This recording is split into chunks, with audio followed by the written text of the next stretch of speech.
Our labyrinth training times, the world record is about 42 seconds, about the same time your 400-meter hurdles is.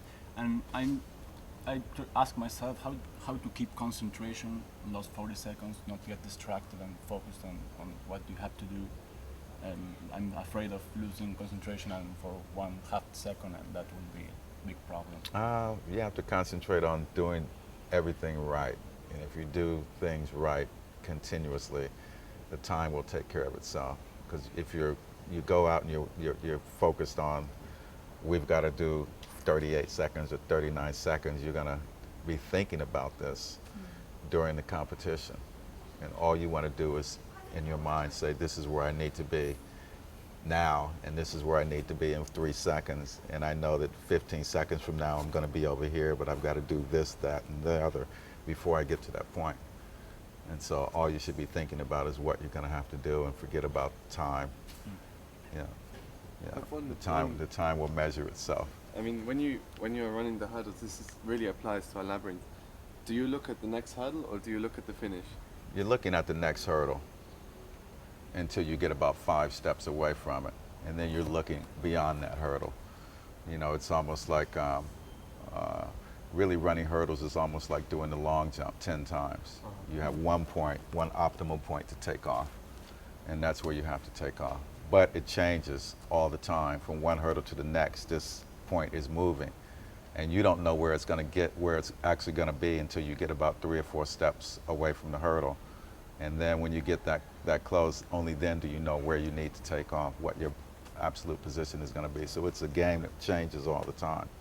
So we always look at the next small step. Exactly. As an Olympic athlete, you must have such a big fan base and a big following, and I mean, you're a role model for a lot of people. And I was just wondering, like, are there certain things that you can't do or that you have to do in order to maintain that figure of, you know, greatness that people see you as, like, in your life? For me, it's really pretty simple, because I don't wake up every day and say, I'm Edwin Moses, and, you know, people love me, and I've got to do this, and I've got to do that. I really,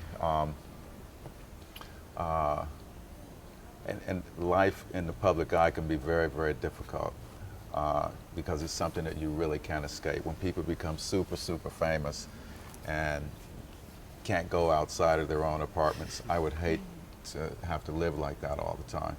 But for me, I just go about my routine business on a day-to-day basis. There's things that I do from a personal point of view, responsibilities and business point of view, and just do what I've been doing most of the time. Yeah, and the expectations, when I'm out in public and people see me and recognize me, I belong to them for that moment. You just have to understand that there's a lot of people who pass you by in life one time, and they're going to get excited. Yeah. You know. Yeah, and you can be eating breakfast or dinner, or, you know, in the middle of a wedding, and they'll come up and tap you on your shoulder. That's just the way it is. Just always be prepared to be responsive, and it's nice. Yeah. Yeah. Well, it sounds like there's some negatives to that, to being a role model. But like, is there any way you can, like, how do you translate that role model into a community? Like, are you able to, like, take that star power and then, like, work with other people in a way that you're able to help them? I'm the chairman of an international sports foundation that we use sports as a tool for social change. We have 60 projects in 30 different countries around the world. The Laureus World Sports Academy, which is 45 people like myself, from Nadia Comaneci to Boris Becker and Martina Navratilova and John McEnroe, and cricket, rugby, auto racing icons from around the world. And so as the chairman of that, I have an outlet to really make things happen in a lot of places in the world that people see on Discovery Channel and things like that, going to Cambodia and India and places like Kenya and Sierra Leone, where you see like the worst that life has to offer. So I understand that sports can be a powerful tool, because just as during this time period now, everybody in the world is paying attention to the Olympic Games. And it means it's really a significant event in people's lives every 4 years. And what we do is we use sports in a very positive way.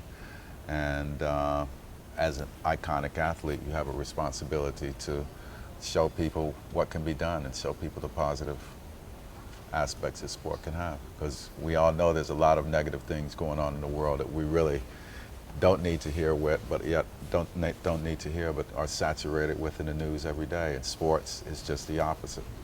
People expect good things from sports, and I truly believe that. I just wanted to say thank you so much for taking the time and coming to speak with us. You've been really helpful and inspirational, and we really appreciate your time and your knowledge. Thank you so much. I know. All right. Thank you. Thank you. Thank you. Thank you.